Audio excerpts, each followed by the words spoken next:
Shalom, family. Good to see you all here. Hope you're doing well. We're going to talk about the recent verdict that came out for Rick Chow and Cyrus Carmack-Belton, 14-year-old who he slaughtered out in the streets. You know, there are a lot of people that believe that Rick Chow did not actually unalive Cyrus, but actually it was his son. So, which could be true because when you look at the video, his son definitely ran way faster than he did. So, the bottom line is, you know, up in these courts have been a complete nightmare for our people. I don't care what cop it is, they will let them off. They'll let a white vigilante off. We saw that with Daniel Penny. They will let virtually any non black person off for killing us. And now, as you can see, even an immigrant can kill us and get away with it. And the courts in this country will let them get away with it. Now, see, this is when the Congressional Black Caucus and the Democrats, this is when you should speak up. But you know, when you speak up, when you are afraid you're going to lose your seat, you'll speak up over that. We haven't heard a peep out of anybody from the Democratic Party, but we're supposed to help you save a damn seat. Y'all can go kick rocks for real. And you deserve to lose your seat as far as I'm concerned. So, immigrants just got off. So, this just goes to show how deep America's hate is for us. It is deep. Even if you weren't born here and you immigrated here, you can take a pot shot at us out on these streets and get away with it because the United States government says it's okay to do. Y'all, this is why I am not I will always pray for the downfall and demise of this place. Now you may say I shouldn't do that. Well, I do. Well, I do. In moments like this, yeah, I'm not going to not pray to get my people out of harm's way. You damn right I'm going to pray for that. And I'm going to keep praying for it too. But this was horrific. He slaughtered a 14-year-old that did nothing wrong in the store. Instead, he was even trying to prove that he didn't steal anything from that store. And they just didn't want to believe him. And see, it was racism that caused you not to want to believe this child. Excuse me, you know, that was racism. The fact that you wouldn't even consider the fact that maybe he didn't take anything. No, you were certain and you were wrong. And see, this seems to be a standing pattern. Even when we are in these stores, you can best believe some white person is going to accuse us of stealing something, and then they'll be as wrong as two left feet. I have seen it so many times online, I lost count. That's how many videos are online of these folks making all kinds of accusations and nothing was taken out of the store. You know, they act like we don't have the money to spend in their store. We're just coming to steal. And of all people. So now, y'all, there is a boycott. They're calling for a boycott of all Asian stores. And to be honest with you, that shouldn't be that hard for us. Stop eating their pho. Stop buying their Chinese food. Don't go and buy products out of their hair shops. Don't, you know, it really should not be difficult to do. But yeah, I'm for it. There are some that may say, oh, well, it's not right. They didn't all do it. You know what? We don't have time for that no more. People don't care if they're unfair to us, but we're in turn supposed to be fair to them. The hell with that. The hell with that. And I'm tired of our people talking like that because I've seen some videos online. Well, Mr. Chow is just one man. It may not be right to boycott all age. Shut up. Shut up. That's what I have to say to that. Shut up. Okay. There has not been one instance where these folks, immigrant or citizens alike, they show no concern about being fair to us or giving us the benefit of the doubt. No, they don't want to do it. But we're supposed to do it when it comes down to them. I'm tired of this one-sided love affair. It sucks. And I hate it. And we should all be tired of it. I don't really, technically, I don't have to buy nothing from no Asian. I really don't. And I'll be just fine. I don't have to buy nothing from them. Absolutely nothing. So let's get into the videos, y'all.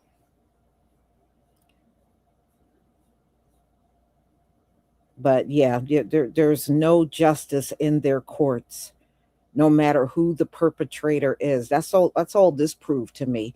The perpetrator can be domestic or foreign, and the outcome is still the same in these courts. The only thing, Rick Chow and his son, they should both be behind bars. But because there is no justice in their just us system, this is always going to be the outcome for us. For real.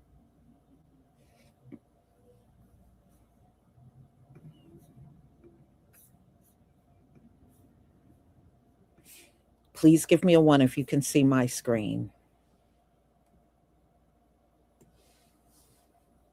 So there's no doubt we are definitely the most hated people in this country. And that's the only thing this court proved today. I mean, yesterday with the verdict. Thank you for the ones.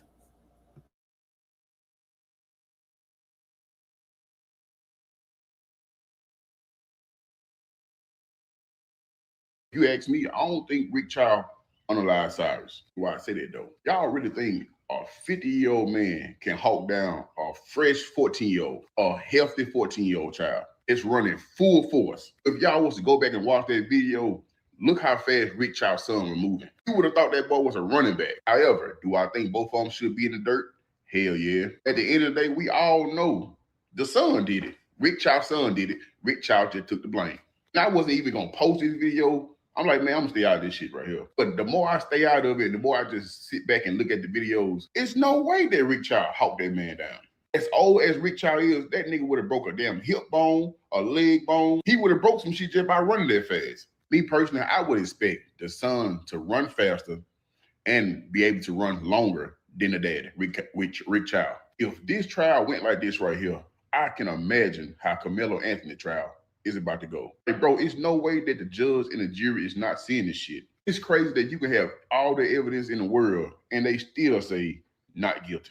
Hey, like what more can you even show to prove your innocence? And I hate to say it, at this point, it feel like you almost just had to go ahead and throw your life away once you get yourself in this situation. Obvious going to trial and trying to prove your innocence don't work nowadays. You shoot a kid straight in their back after chasing them for 130 yards and somehow get found not guilty?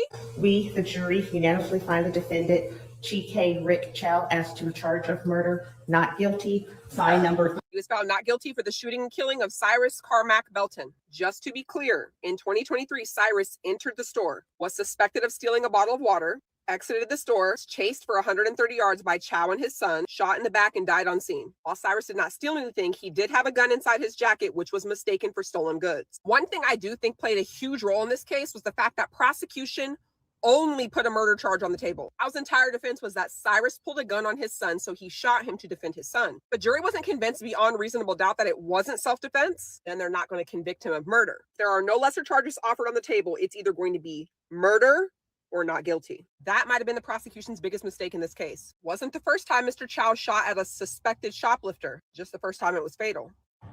They killed that black boy and they let that dude get off and his son get off because they want a race war. But what's interesting about white people and like elite white people that want this race war so bad, basically just like the Palantir Nazis in government and then like the Trump idiots, they want black people to throw the first punch so they can justify why they want to mutilate, murder, rape, destroy, beat down, demonize, dehumanize us. Because but they don't want to accept the fact that that's how they feel without us doing anything. Like that's just how they feel in relation to our existence. But they keep on doing this reactive abuse shit, the racism, all of this baiting us because they want us to do the thing on the front end that justifies why they feel this way or why they're justified in acting this way. They're so fucking weird, bro. Like when you study white people and like white culture, study narcissism like hand in hand.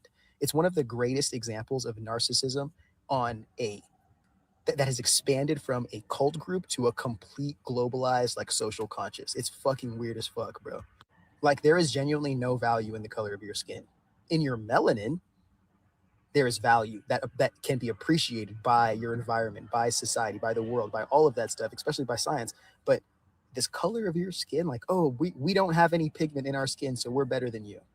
Like, you know, that there's a better chance that your ancestry actually comes out of caves, like underground caves, and you accidentally came to the surface, and then now you're trying to like colonize the surface land.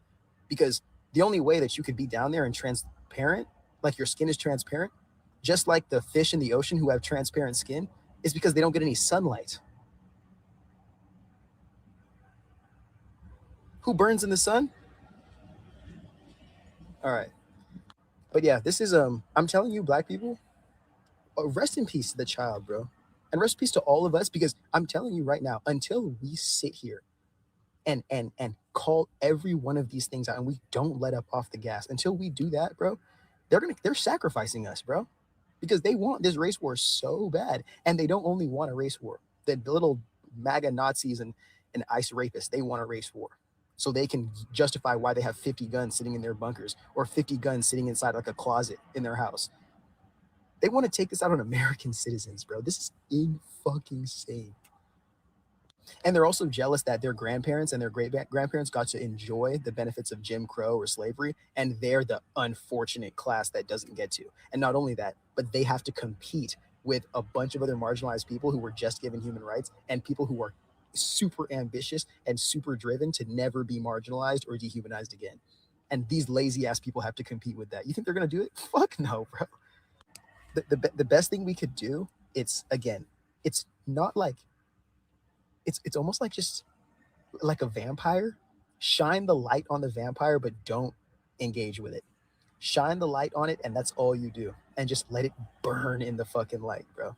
But let these people show you so much of what they say about marginalized people, about women, especially about black men, about disabled people, about gay people, all the negative shit you hear, most of, not all, but most of the negative shit you hear is a projection. I had a t-shirt I was going to put on my Cosmic Nomad site. I'll probably just make it for myself, though. It says, unwarranted accusations equal guilty projections.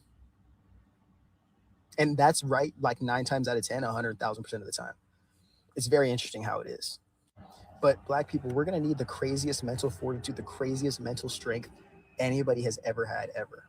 Especially as it pertains to the next coming years. Because we could definitely be going into Jim Crow America. All so we don't have to call the president a pedophile and we don't have to call Netanyahu a war criminal. Yeah, they'll destroy this country. And actually, let me add another take I have. I think that Donald Trump isn't even the president. I think Jared Kushner married Trump's daughter, so he could basically, because Jared Kushner doesn't have a soul. I think Jared Kushner married Trump's daughter so he could be the acting president behind Donald Trump while using Donald as a scapegoat and leveraging Donald Trump's cult, while also being able to get Donald in office to pardon his criminal fraudster dad, who has a bunch of issues, but we don't have to go there for this conversation. And I think that Jared Kushner wants to escalate the violence or at least whatever it's going to take to create this new Gaza or this new Israel, greater Israel, whatever the fuck the project is. Because he's going to be $100 billion real estate developer in this new land that they're creating. And if that doesn't make him a god, he's going to be some kind of king in this new Israel. And the whole entire point of these guys trying to like create this land for the fucking the Jews who got banished from literally every single where they've ever been at, like this whole entire greater Israel project, it's so they can be the crown of Africa. They want to be the people who came from Africa, created their own, who came from outside, created their own land within, destroyed, colonized, corrupted everybody else's organization and system, forced everybody to worship their religion, and then became the actual gods, because the god of that religion that's going to come save the people who've lost everything is never going to show up. And then Israel gets to take all of this technology, all of the money they've made out of the American economy, and they're stealing from government contracts right now. Mind you, they get to also pardon everybody in the Trump administration who's covering up the whole entire file situation and all the other war crimes they're doing and the destruction of our economy. So all of them will go there, and they won't get extradited back to the U.S. Israel gets to use the United States military while destroying our economy, while enslaving everybody in this population to this dying country, as long as they need it. And then they're going to turn the remaining, if there are any, Palestinians into slaves. And this should be like a new version of Dubai for like European Jews. That's the end goal, guys. Jesus is not coming back. That's the end. I promise you that is the end goal of all this shit. I just want to remind you, in a perfect world or a near perfect world, the biggest gripe that a propagandist network, a racist propagandist network like Fox News has against the president of the United States, who happens to be a black man, the first one at that.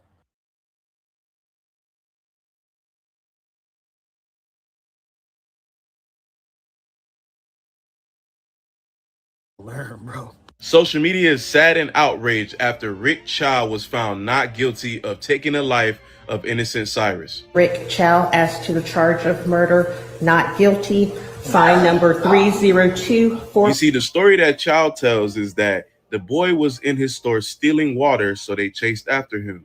That's when the boy whipped out a firearm, aimed it at them, and that's when Chow basically let off. Well, police and prosecutors say that's a lie, because footage shows that not only did the boy never steal water out the store, and that was a complete lie made up by Chow, but even though the 14-year-old boy did have a firearm on him, they stated that the firearm fell, that he popped Cyrus in the back multiple times, nowhere near where the firearm was. But that South Carolina jury said, nah, the dad was in the right. It's crazy because when the police, prosecutors, and the people all agree that somebody should have been in jail, then yeah, we know an injustice was done. Rest in peace to Cyrus. He did not deserve what happened to him. It's crazy that even with video evidence, they still found that man not guilty. Here in America in 2026, Black Americans are going through a very weird time in America, okay? We have the YT people who have had a history of suppressing, deleting, and basically just making sure that Black Americans never are equal or have the opportunities that they have. In 2026, now we have immigrants who have not been in this country longer than Black Americans, right? Multiple groups, but they all seem to hate Black Americans. It's very weird because Black Americans have had no power to disrespect, demoralize any country in American existence. But yet, Black Americans are the enemy of so many different groups of people, including the Asians that are here in America right now. I just want to remind them, or not even remind, I want the Asians who see this to think about, what have Black people done to your people? I'll give you the answer. Absolutely nothing, right? And I want to remind you guys that World War II, the U.S. firebombed numerous cities of yours, right? They dropped 2 atomic bombs on your ancestors. Black Americans had zero control over that. But yet you guys are here in America today in 2026 and you don't like us. Weird. Okay, we'll just leave that there. Okay, North Korea, the Korean War, massive US-led bombing campaigns. Yes, millions of Korean civilian casualties occurred during that war. Vietnam, right?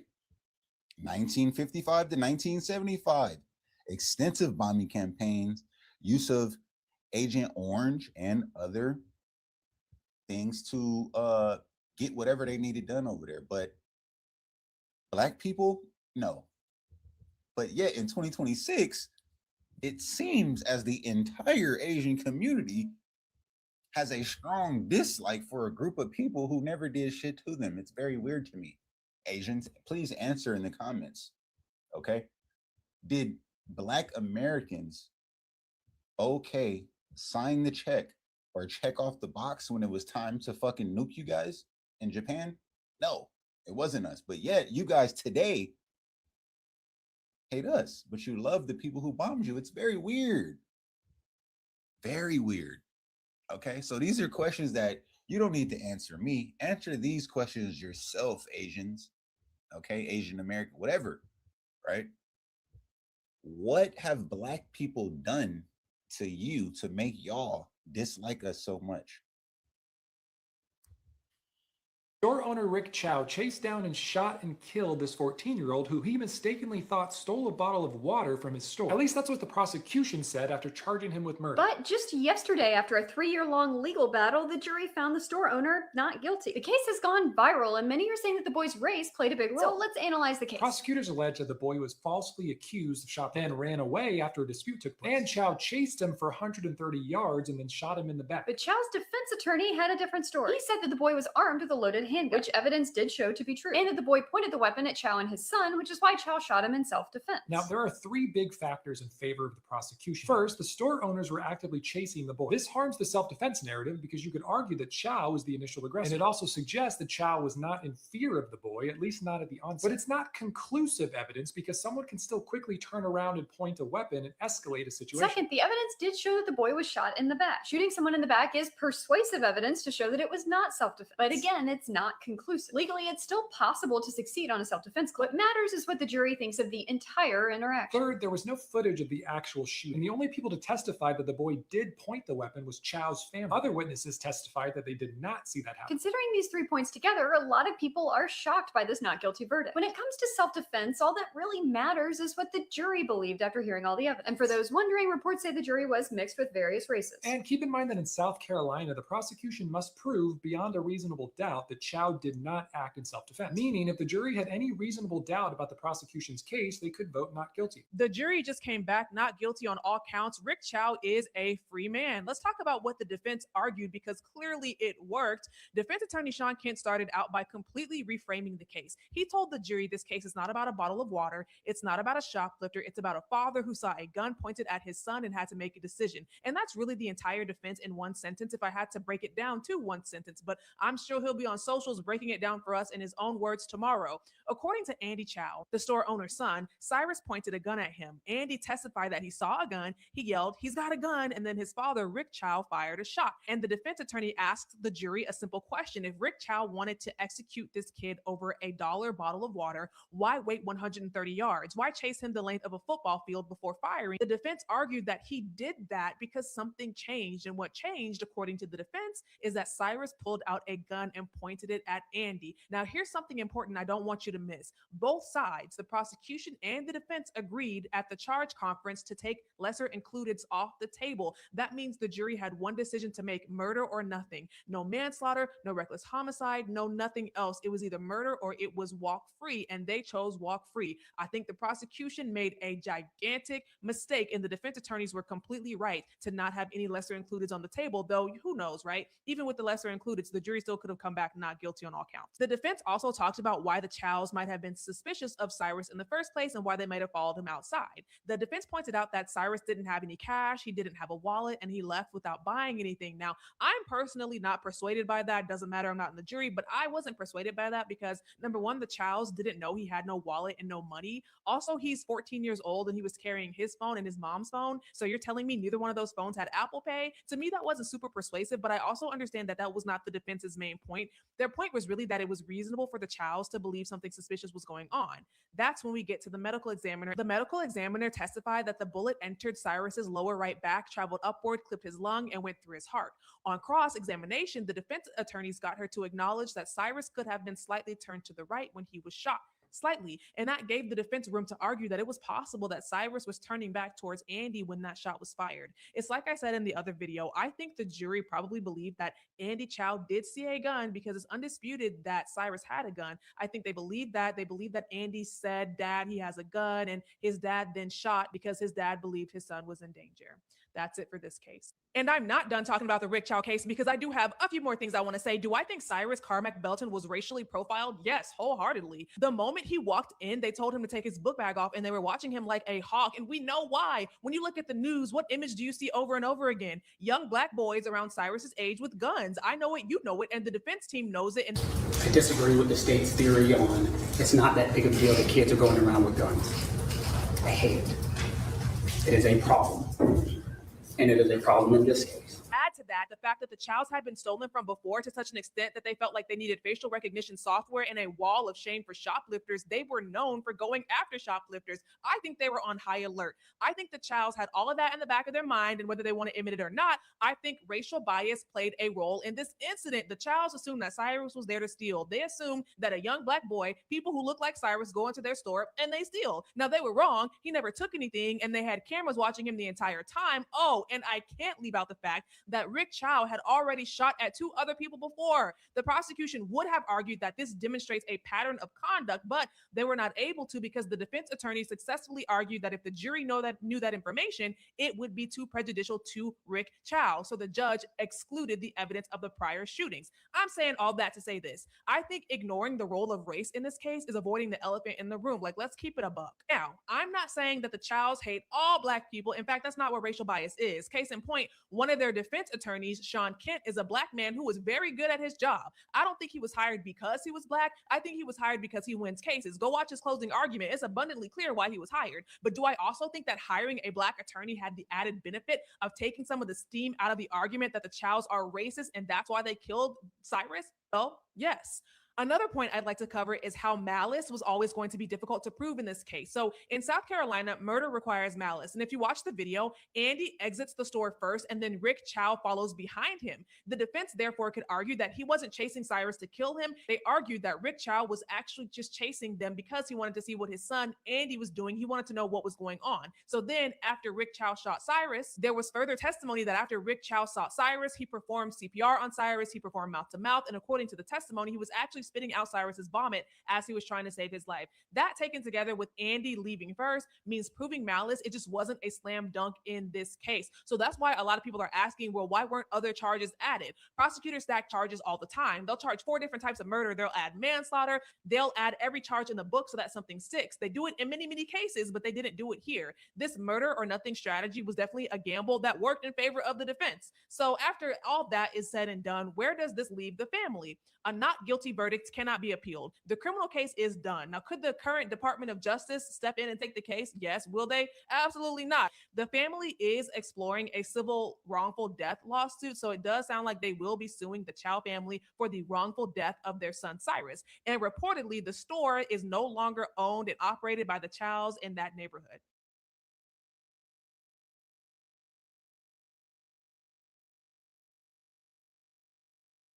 Okay. No, nobody in South Carolina should be patronizing the Chows. Whatever store they got, I don't care. Nobody should be in there at all. So, like I said, I don't have no problem boycotting them. It's not the end of the world to me. You know, when I started eating Asian food, I was much older and I don't need to eat that stuff. I really don't. So, and I don't even go in their hair shops. I stopped going in their hair shops probably like around the early 2000s. I stopped going in there. And I don't go in no foreign store. There are some Arab stores around here. I never go in those stores. There are some stores owned by East Indians. I don't go in their stores. I won't go in these people's stores. I'm not interested. I can find what I need easily without going in any of their stores. And to be honest with you, I don't have to shop at Timu. I can give that up. That's Asian owned. AliExpress, Alibaba, I can leave all of that mess alone. So, y'all, look, this is just another instance of them showing how much they hate us in this country. And the courts were designed for us to fail in. You know, it's not by chance that all these things keep happening to us in their courts. It was designed and set up that way. In fact, all of America was set up and designed to keep us at the bottom and keep us failing in this system. And it has worked. It has. Now, a lot of us absolutely have figured out what's going on, but as you can see, they decided to expand and allow immigrants in on, you know, being a nuisance and unaliving us as well. You know, Asians have done it one too many times. You know, I would think that our women, what I hate to see, I watched a video earlier this morning, and you see all these black women in these Asian nail shops getting their nails done. You ain't got to go to no Asian to get your nails done. There's women in our community that do nails too and got their own shops. And I really think if the women can't get out of these nail shops, then no boycott is going to work. You got to get out of those nail shops. When you see what happened to Cyrus, you should never want to go back in there at all. And it's shameful that so many of our women are still walking in these nail salons, and it is shameful at this point. So, y'all, I'm going to go ahead and conclude. Thank you so much for coming. And I'm glad we finally covered this topic. And just be on the lookout. Tomorrow, I'm going to have to play things by ear. I have a couple of appointments I have to make in the morning. So I'm not going to be around for our usual 11:45 live. And if I do come on, it's going to be much later in the afternoon, a little later than normal. So I will try to get, even if it's just one or two lives, and I'll try to get that in tomorrow, but it's definitely not going to be like my usual day. So y'all have a wonderful, wonderful evening, and be on the lookout for my lives. And don't forget to pick up your hair products. Shalom, family.